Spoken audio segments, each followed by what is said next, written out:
Bonjour, bonsoir à tous. Un policier a été tué dans le sud de la Belgique lors d'une perquisition liée à une enquête sur un trafic de drogue et d'armes. Le suspect a été mortellement blessé lors des échanges de tirs tout simplement.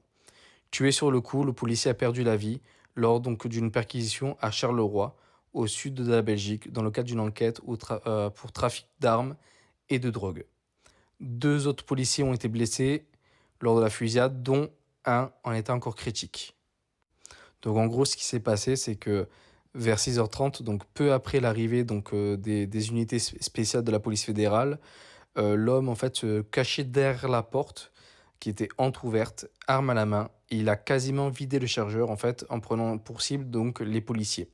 L'un des policiers donc a été tué sur le coup et des renforts ont dû intervenir pour pouvoir pénétrer dans la maison et retrouver le suspect blessé qui a après succombé à ses blessures et je pense qu'il ne comment dire, qui ne manquera à personne, hein. Il faut savoir qu'en Belgique, bon, je pense que j'ai un peu écouté une information la dernière fois, et c'est vrai qu'en Belgique, la perpétuité n'existe pas vraiment, et c'est encore pire qu'en France. Donc le mec aurait pu sortir un jour de prison, et donc il aurait pu continuer à tuer. Malheureusement, le policier, il avait que 36 ans, hein, apparemment, et donc c'est vraiment un drame.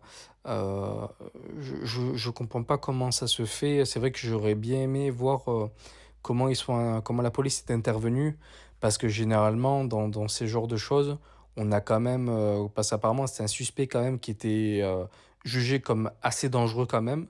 Donc association de malfaiteurs, trafic de stupéfiants, trafic de véhicules et trafic d'armes. Et donc généralement, vous avez une colonne où de base, vous avez devant quelqu'un qui a un bouclier ou quelque chose dans le genre. Donc je ne comprends pas en fait comment ça se peut que aussi, aussi vite en fait un policier a pu mourir en fait. Surtout que le mec il était seul. Bon, c'est vraiment un drame. Mais c'est vrai que j'aurais bien aimé voir leur intervention pour savoir comment ils ont fait. Mais bon. Enfin bref, en tout cas, soutien à la famille vraiment, vraiment de la part, je pense, d'une grande partie de la France.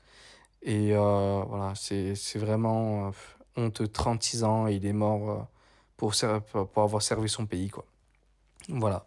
Donc n'hésitez pas à commenter, liker, partager, à vous abonner. Je vous dis à bientôt et qu'il repose en paix.